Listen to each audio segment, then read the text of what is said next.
নমস্কার বন্ধুরা, আশা করছি তোমরা সকলে ভালো আছো। তোমাদের আশীর্বাদে আমরাও কিন্তু খুব ভালো আছি।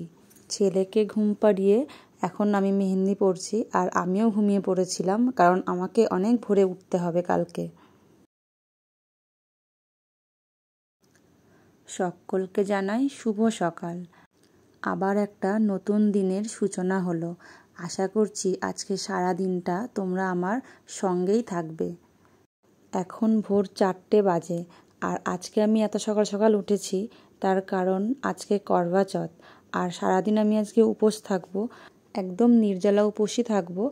আর একদম সেই রাত্রে পুজো করে তারপর কিছু খেতে পারবো।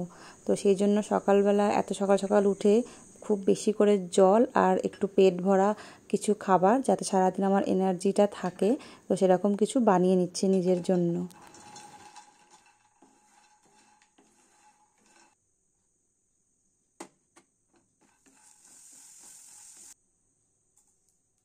সাধারণত স্নান করার পরেই খাওয়ার নিয়মটা আছে, কিন্তু 5টা যেহেতু বাজতেই যায়, সেজন্য আমি আগে খেয়ে নেব আর তারপরে যাব স্নানে। স্নান করে এসে দেখি বেশ সকাল হয়ে গেছে, মানে ওই 5:30 মতন বাজে।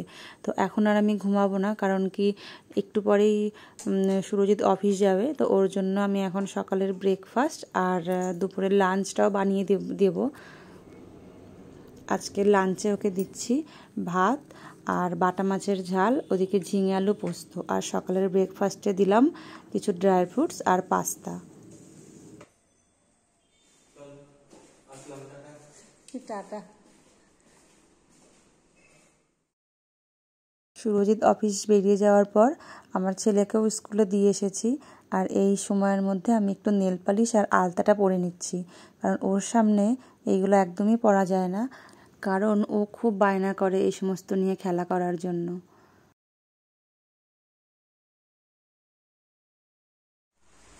ইচ্ছুককে স্কুল থেকে নিয়ে এসে ওকে খাইয়ে দাইয়ে ঘুম পাড়িয়ে দিয়েছিলাম, আর তারপরে ওর সাথে সাথে আমিও একটু ঘুমিয়ে নিয়েছি। এই 2 ঘন্টা মতন ঘুমিয়ে নিয়েছি। তো ঘুম থেকে উঠেছি এখন এই 4:30 মতন বাজছে, আর এখন বাইরের ওয়েদারটা একটু একবার দেখো, এত বৃষ্টি হয়েছে, আর বৃষ্টির চোটে পুরো অন্ধকার হয়ে গেছে। আজকে যে কিভাবে যে ছাদে যাব আর কিভাবে যে চাঁদ উঠবে জানি না। চাঁদ উঠবে তবেই তো চাঁদের পুজো হবে। আর এখন এবার আমি রান্না করতে যাব রাতের জন্য। ডিনার দেখি কি রান্না করি, রান্না বান্না করে তারপর আবার রেডি হতে হবে। তো তার জন্য এখনো শাড়ি গয়না কিছুই বার করা হয়নি, সেগুলো বার করব। তো চলো আগে রান্না বান্নাটা করে নিই। অন্যান্য বছরগুলোতে ভোরবেলা ওঠা হয় না, আর সকালবেলাতে কিছু খাওয়াও হয় না, আর সেই অবস্থাতেই সারাদিন উপোস করে থাকি। তো সেই জন্য না অন্য বছর খুব কষ্ট হয়, মানে এই বিকেল টাইমটাতে তখন আর রান্না করতে ইচ্ছা করে না। কিন্তু এই বছর যেহেতু সকালবেলা আমি মানে ভোরে উঠে একটু কিছু খেয়ে নিয়েছি, তো সেই জন্য সারাদিন খুব ভালোভাবেই উপোসটা রাখতে পারছি, খুব একটা কষ্ট হচ্ছে না। আজকে বানাচ্ছি সাদা আলুর তরকারি, আর সিমাইয়ের পায়েস বানাবো, আর ওদিকে লুচি বানাবো। খোসা সমেত আলুগুলোকে ছোট ছোট টুকরো টুকরো করে কেটে তারপরে কড়াইতে সরিষার তেলের মধ্যে কালো জিরে আর কাঁচা লঙ্কা ফোড়ন দিয়ে আলুগুলো হালকা করে ভেজে নিয়েছি। এরপর জল দিয়ে দিয়েছি, আর জলটা ফুটে উঠলে লবণ আর একটা টমেটো কুচি করে দিয়ে দিয়েছি।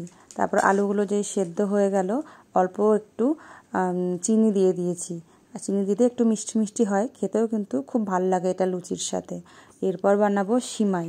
প্রথমেই পছন্দ মতন কিছু ড্রাই ফ্রুটস ঘিয়ের মধ্যে ভেজে উঠিয়ে রাখলাম। এবার বাকি যেটুকু ঘি আছে তার মধ্যে পরিমাণ মতো সিমাই দিয়ে হালকা লালচে করে ভেজে দুধ আর দুধের মধ্যে সিমাইটা যখন একটু সেদ্ধ হয়ে আসবে আর দুধটাও বেশ ঘন হয়ে যাবে, তখন দিয়ে দেবো স্বাদ অনুযায়ী চিনি। সিমাই রান্না হয়েই গেছে, আর এর একদম শেষে দিয়ে দেবো এই ভেজে রাখা ড্রাই ফ্রুটস আর এলাচ।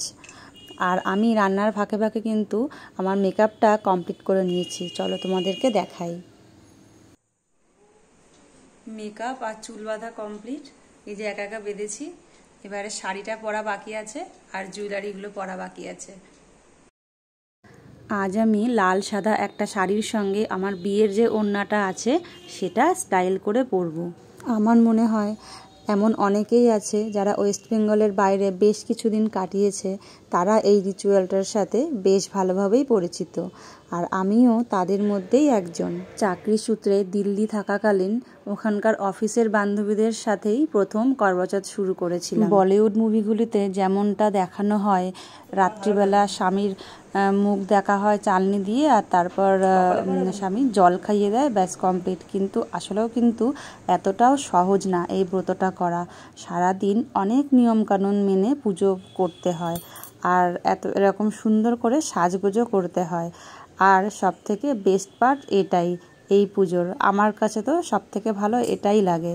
আর বছরে একবার করে এরকম বউয়ের মতন করে সাজতে আমার কিন্তু ভীষণ ভালো লাগে। কলকাতাতে চাঁদ ওঠার টাইম আছে 9টার সময়, কিন্তু এখন 10টা মতন প্রায় বাজছে, আর সূর্যজিৎ এর মধ্যেও 2 থেকে 3 বার ছাদে গিয়ে দেখেও এসেছে, কিন্তু এখনো অবধি চাঁদ ওঠেনি। আজ দুপুর থেকে এত বৃষ্টি হচ্ছে আর এমন মেঘলা ওয়েদার, আকাশে একদম মেঘ ভরে রয়েছে। আমি এটাই ভয় পাচ্ছিলাম যে কিভাবে চাঁদ উঠবে, আর কখন যে চাঁদ উঠবে, আর কিভাবে যে আজকে এই ব্রতটা আমার কমপ্লিট হবে। 4-5 বছর ধরে করবাচৌথ করে আসছি, আর এই বছর প্রথমবার আমার সাথে এমনটা হলো, এতক্ষণ ধরে আমাকে ওয়েট করাচ্ছে। সেই জন্য সময় নষ্ট না করে রান্নাবান্নার কাজটা একটু এগিয়ে রাখবো। লুচি ভাজাটা এখনও বাকি রয়ে গেছে, তো সেই জন্য ভেজে নিচ্ছি। সুরজিৎ অফিস থেকে বাড়ি এসে আটাটা মেখে দিয়েছে আর বেলেও দিচ্ছে, আমি শুধু লুচিটাই ভাজছি।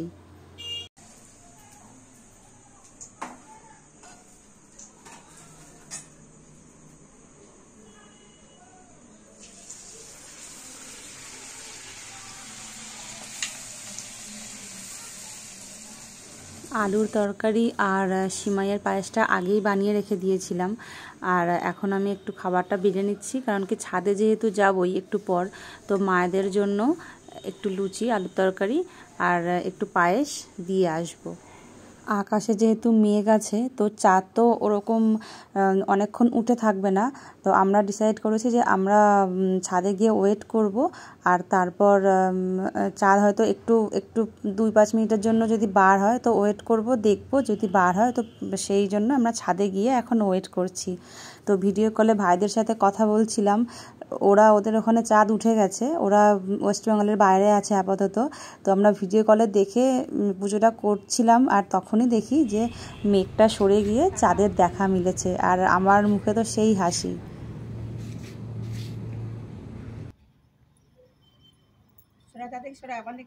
ঈশ্বরের কাছে আমার একটাই প্রার্থনা, আর তোমরা যারা আমার বড়রা আছো তারাও আমাকে আশীর্বাদ করো, যেন সারা জীবন আমি এই সুন্দরভাবে এই পুজোটা করে যেতে পারি।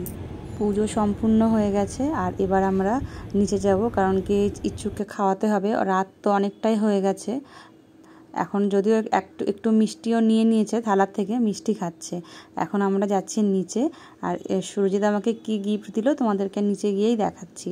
আমার সবথেকে পছন্দের জিনিসই কিন্তু আমাকে গিফট দিয়েছে, সবথেকে যেটাতে বেশি খুশি হই দেখো তোমরা, এটা হলো আমার করবাচৌথের গিফট। আশা করছি আমার এই করবাচৌথের স্পেশাল ব্লগটা তোমাদের খুব ভালো লেগেছে। যদি ভালো লাগে প্লিজ একটা লাইক করে দিও। Thank you.